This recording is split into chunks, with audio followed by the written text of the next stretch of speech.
Are you able to be present while meditating, and yet when the challenges of the day arise, we go unconscious and become reactive to what's going on around us? It's almost like, our mind has a mind of its own. And even though in that moment when I schedule the time to be at peace and to tune into the present moment, it's so easy to be in that meditative state. And then when going throughout the day, when interacting with that person or with whatever life circumstance, the job, whatever it is, all of a sudden it's like we're back into those reactive patterns. And so the idea is that being present is a skill, and that sometimes it's an easier skill to do and sometimes it's harder. Like when we're sitting by ourselves and it's quiet, it's easier to meditate. When you're at a meditation retreat and you're surrounded by people meditating, it's easier to meditate. It's easier to be conscious and present when we're surrounded by people who are doing that as well. And then there's the times in life when it seems like life is coming at us and there's just so much happening at once. Maybe it is that conversation that brings up the reactive nature. Maybe it is that pattern from childhood that shows up over and over again. And so the idea in certain situations, like when it's a noisy classroom or a busy day at work, that it's just more difficult to be present.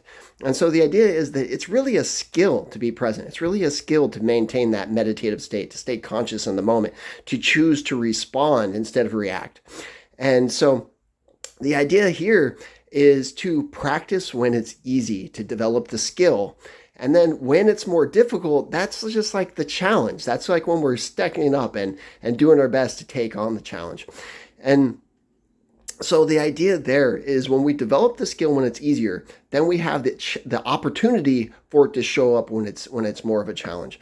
And it's like it starts as unconscious incompetence, and then you become aware that there's something on. So then it becomes conscious competence. It becomes like something that we have to turn on, something that we do. And then eventually as the skill develops, it becomes unconscious competence, and then eventually unconscious excellence. And so the idea is that the skill improves more and more, just like tying our shoes as a kid. I remember the first time I had to tie my shoes and I was like crying. It was difficult. I couldn't figure it out. And now it's something I can literally do with my eyes closed. It's like, it's just something you can turn on. Or kind of like driving a car. The first time driving a car, there's all these things to remember and to keep track of. And then over time, it becomes something that's automatic. And so the idea is to practice the skill so much, so consistently, so often that it gets easier. And of course, when it's difficult, that is the time that it's a challenge. It's also kind of like lifting weights at a gym. Like if you just put on the heaviest weights and you start moving that machine, it doesn't look like progress is happening, but you are getting stronger. Versus if it's just a little bit of weights, then you can move the machine and do more reps. Either way, you're getting stronger both ways. So by practicing meditation, being aware, being conscious when it's easy or when it's difficult, both ways you develop the skill, and that skill helps you improve. And so that's the main idea, is to make it a practice, to allow it to be that skill that we continue to improve at.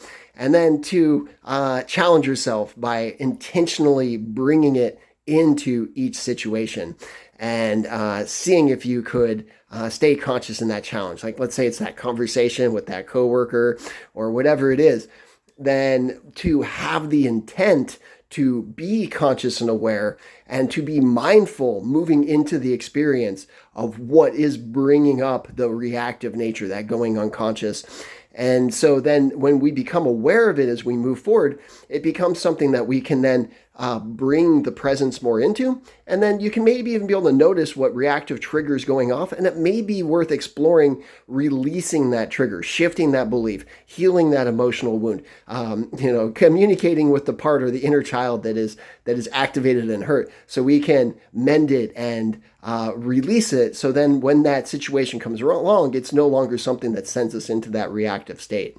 So this is something I love helping people with. So if you like any help, you can check out any of my resources, go through my links and join maybe one of my courses or hire me as a coach. I'd love to help you improve your skills at being conscious and present and living the life you desire and dream of.